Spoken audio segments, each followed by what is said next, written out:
चूरू के निरास्तर गांव में इस बार खेतों ने हरियाली नहीं, बेबसी उगाई है। ग्वार की फसल जो कभी उम्मीदों की तरह लहराती थी, अब झुलसा रोग की आग में झुलस रही है। किसान की आंखों में नमी है, लेकिन वो बारिश की नहीं, उस मेहनत की है जो अब मिट्टी में मिलती जा रही है। आइए आपको लिए चलते हैं उस गांव की ओर जहां हर पत्ता एक कहानी कहता है टूटते सपनों।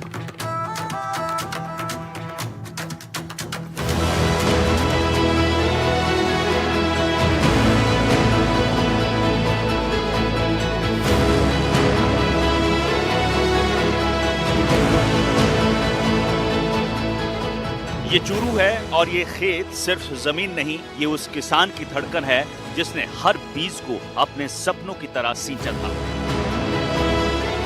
ग्वार की फसल तैयार थी, जैसे किसी मां की गोद में पलता हुआ भविष्य, लेकिन अब हर पत्ता जैसे दर्द की चादर ओढ़े बैठा है। हर तना जैसे टूटे हुए भरोसे की तरह झुका हुआ है। झुलसा रोग ने सिर्फ फसल नहीं झुलसाई, उस उम्मीद को भी जला दिया जो हर सुबह सूरज के साथ उगती थी। तेलिया, सफेद मक्खी, फफूंद, ये कीट नहीं, ये उस मेहनत पर हमला है जो किसान ने बिना शिकायत, बिना थकावट दिन रात की थी। हमारे साथ कुछ किसान हैं, उनसे हम बात करेंगे। ताऊ जी, कौन सा महीना में फसल बोई और अब कैसी स्थिति है फसल की? 16 की 19 तारीख को बीजी। 16 के छठे महीने 16 तारीख है ग्वार होना तो जो शो कलर को, लेकिन अब वो शो हो गयो, देखो बढ़ गयो, ये हिसाब हो गयो। अब कितनी तो दवाई घेर दी, दवाई कितनी बार घेर दी, पर कोई काम को करे नहीं, आगो आगे धीरे धीरे बढ़ रही है और सिस्टम चाल रहा है। बरसात कोई कमी को नहीं। ये सिर्फ एक बीमारी नहीं, ये उस आत्मा पर चोट है जो धरती से जुड़ी है, जिसने कभी बारिश को आशीर्वाद माना था, आज उसी बारिश ने उसकी दुनिया को गला दिया। ये सिर्फ खेत नहीं, ये उस किसान की आत्मा है जिसने हर बीज को अपने खून पसीने से सींचा था। ग्वार की फसल तैयार थी, जैसे किसी पिता की आंखों में पलता हुआ भविष्य, लेकिन अब हर पत्ता झुलस रहा है जैसे उम्मीदों को आग लग गई हो। हर तना टूट रहा है जैसे किसी सपने की रीढ़ टूट गई हो। बारिश आई, लेकिन साथ लाई नमी की मांग। तेलिया और सफेद मक्खी ने जैसे खेतों की रोटी को चाटना शुरू कर दिया। दवा छिड़की गई बार बार, लेकिन असर नहीं हुआ। अब खेतों में सिर्फ एक सवाल गूंजता है, क्या हमारी मेहनत यूं ही मिट्टी में मिल जाएगी? नैनासर और आसपास के गांव में झुलसा रोग ने ऐसा कहर बरपाया है कि खेतों की हरियाली अब सिर्फ तस्वीरों में बची है। क्या अवस्था है बादशाह में रोग ने?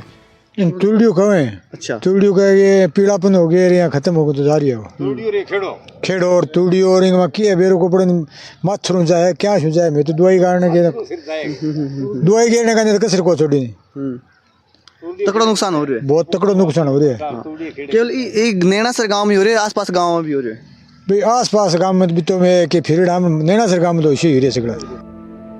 अब किसान सरकार की ओर देख रहा है, जैसे कोई डूबता हुआ इंसान किनारे की तलाश करता है, जैसे कोई बच्चा अपने पिता से कहता है, बचाओ मुझे।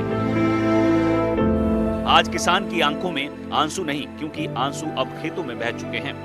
अन्नदाता के पास अब ना दवा है, ना जवाब, बस एक गुहार है।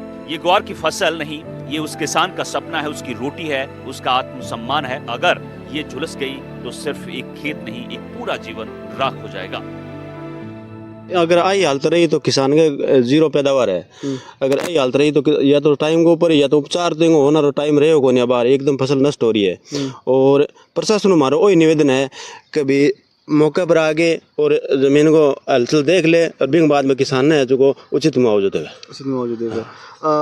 कृषि विशेषज्ञ से क्या में गया कि आपको समस्या? हाँ बिल्कुल, मैडम मैंने सैंपल भी भेजे है, बांग अनुसार में मैंने दवाई वगैरह भी गिरी, पर बांगू आज तक हमारे फसल को कोई इलाज को नहीं हो रहा। और अगर आई हालत रही तो फसल 15-10 दिन के अंदर अंदर पूरी चौपट हो जैसी।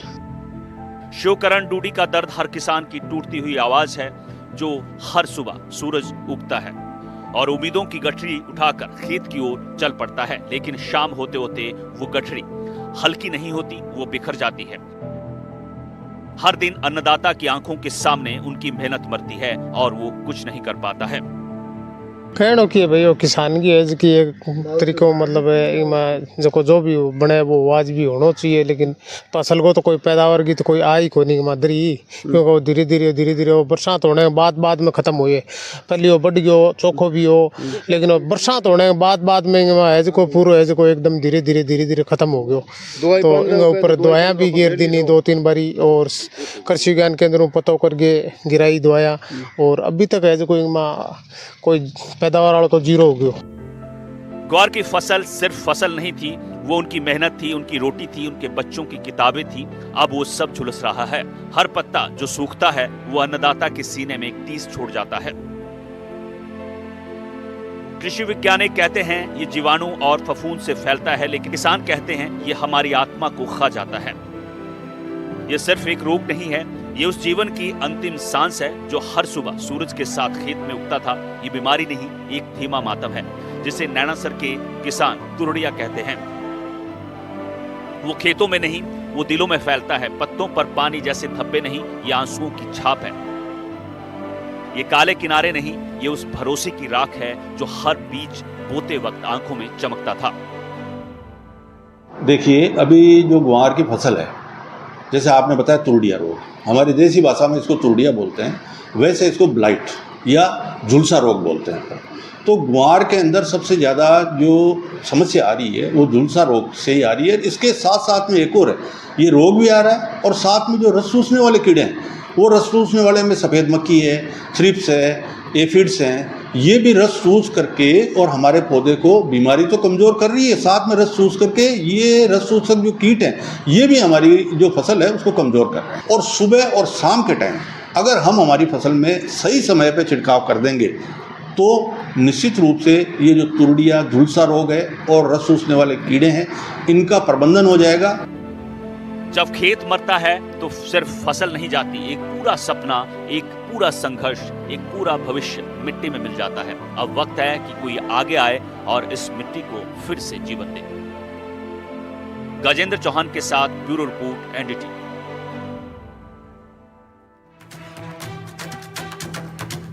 आज की ग्राउंड रिपोर्ट में बस इतना ही। बाकी की तमाम खबरों के लिए आप देखते रहिए एनडीटीवी राजस्थान। नमस्कार।